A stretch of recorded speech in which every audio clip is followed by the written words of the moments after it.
भी जो है वो परेशान करती है। बिल्कुल परेशान करने वाला है। भारत की चुप्पी और खास करके हमारे प्रधानमंत्री जी की चुप्पी, जो हर अवसर पर कुछ न कुछ बोलने की कोशिश करते हैं, आज इतने महत्वपूर्ण मुद्दे पर वो खामोश हैं कि देश के लिए मैं मानता हूँ लज्जा का विषय है। तो आंकड़े जीडीपी ग्रोथ रेट को लेकर बताया जा रहा है, सब मैनिपुलेटेड है और थोड़ा भयावह है। मैनिपुलेटेड भी हैं, भयावह भी हैं, क्योंकि सच्चाई लोगों से छुपाई जा रही है। मैंने भी उसका जिक्र किया, प्रोफेसर अरुण कुमार जी ने उसका जिक्र किया, और हम लोगों ने अपनी तरफ से ये बताने की कोशिश की कि जो एक्चुअल आंकड़े हैं, सच्चे आंकड़े हैं, वो क्या है और कितनी दूर हैं ये झूठे आंकड़े जो सरकार देश के सामने रख रहे हैं। सर, आज जब आप कांग्रेस के मंच पर हैं और ये कह रहे हैं कि जमीन पर उतर के कांग्रेस को जो है मेहनत करनी चाहिए, ऐसे में एक बहस जो इस समय चली हुई है वो ये कि जितने भी क्षेत्रीय पार्टी है जो कांग्रेस से अलग हुए हैं, तो यही सही समय है कांग्रेस में विलय कर लेना चाहिए और बीजेपी के खिलाफ एकजुट होकर लड़ना चाहिए। क्या आप मानते हैं कि टीएमसी हो गया या एनसीपी के लिए भी बातें चल रही हैं कि मर्जर का उन्हें जो है एक आवेदन दिया गया है, सबको साथ में आना चाहिए कांग्रेस के?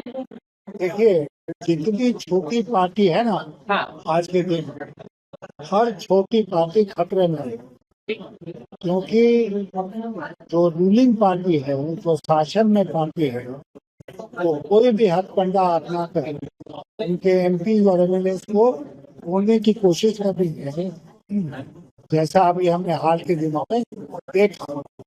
तो जो ताकत है वो यूनिटी में ही है। यूनिटी का स्वरूप क्या होना चाहिए, वो आपस में बैठकर बात करने का विषय है। मुझे पूरा विश्वास है कि जितनी पार्टियां इन्वॉल्व हैं और जिनमें भारतीय जनता पार्टी के हाथों सफर किया है, वो लोग इस पर गंभीरता से विचार करेंगे। देशातले दोन ज्येष्ठ अर्थतज्ञ, एक भारताचे माजी अर्थमंत्री आणि एक जवाहरलाल नेहरू युनिव्हर्सिटीचे खूप सिनियर अर्थतज्ञ यांनी मार्गदर्शन आपल्याला केलं. अतिशय वस्तुनिष्ठ मांडणी त्यांनी केली देशाच्या अर्थव्यवस्थेची काय परिस्थिती आहे. सगळे खोटे आकडे, होऊन आकडे सांगून देश विश्वगुरु झाला, देश विकसित होणार वगैरे सगळं चाललेलं आहे. पण वास्तव काय आहे त्याचं त्यांनी थोडंसं बोधन केलं. एकेकाळी देश 4थ्या क्रमांकावर होता, 3ऱ्या क्रमांकावर जाणार म्हणून आपण बोलत होतो, आता 6व्या क्रमांकावर गेला. आणि आता तर स्पष्ट मत आहे की 2047 पर्यंत आपण विकसित देश होणार म्हणणं. या म्हणण्यापूर्वी विकसित देशाची व्याख्या काय आहे, what is the definition of a विकसित देश, नरेंद्र मोदी वो पहले बताए. आज देश एकूण देशाची अर्थव्यवस्था जरी 6व्या क्रमांकावर असली तरी दरडोई उत्पन्नाच्या बाबतीमध्ये पर कॅपिटल इन्कम बघितलं तर आपला 140वा नंबर आहे. कशा कुठल्या भाषेत आपण बोलतो की आम्ही विकसित शहर होणार. सिन्हाजीने म्हटल्याप्रमाणे कोणच असताना त्यावेळेला विचारायला की तुम्ही विकसित झाला का नाही. सगळे बोगस आकडे, सगळे खोटे आकडे.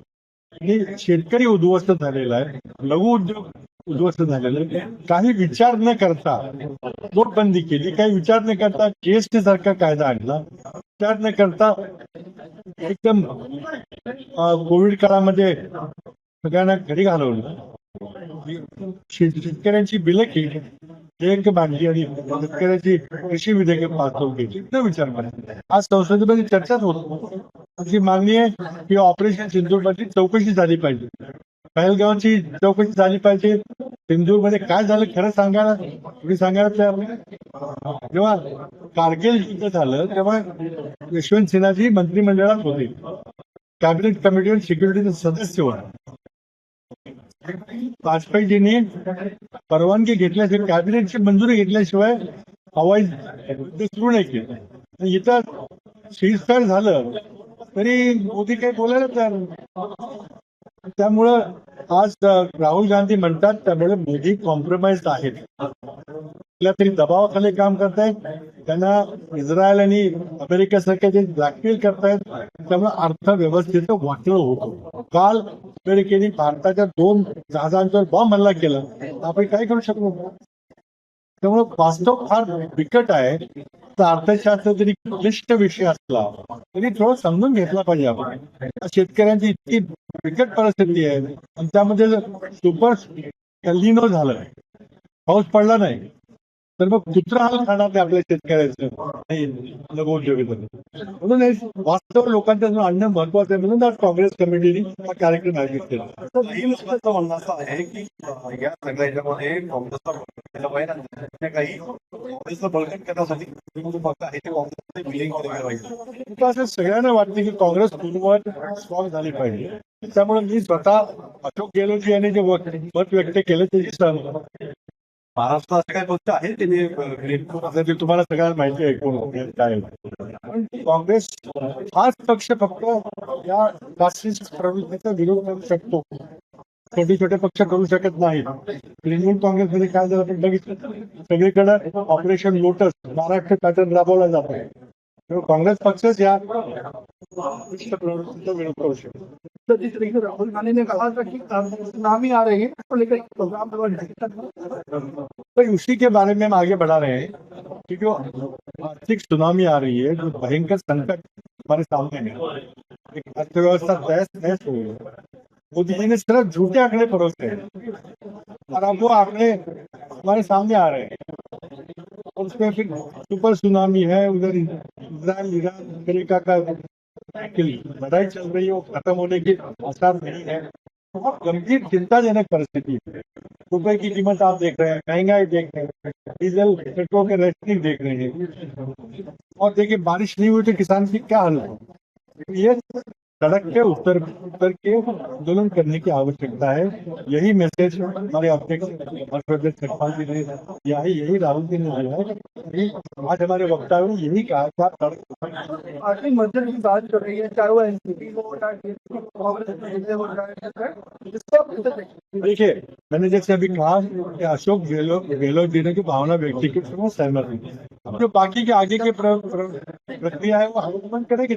ऑपरेशन लोटस की बात कर रहे हैं, जो ऑपरेशन लोटस तो हमने कहा है ना, हमारा देखा 50-50 करोड़ पे पहले खरीदे गए, उसी तरह का ऑपरेशन बंगाल में हुआ है. अपने मांग कर रहे हैं कि जो ऑपरेशन शुरू है वही क्या ये तो हम पहले से कर रहे हैं, कांग्रेस पार्टी कर रही है. पहलगाम में जो हमला हुआ उसके बाद ऑपरेशन इस तरह से चला, क्या सुनिश्चित सिन्हा जी उस समय वाजपेयी सरकार के कैबिनेट में थे. कारगिल लड़ाई खत्म हुई, हम जीत गए, लेकिन फिर भी वाजपेयी जी ने एक कारगिल इंक्वायरी कमेटी वहाँ पे घोषित की.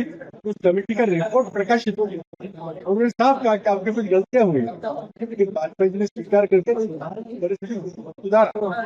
ये हमारे यहाँ घर गाँव में सिक्योरिटी नहीं थी, क्या थे, कई सारे सवाल, लेकिन दोनों लोग कोई जवाब दे देते.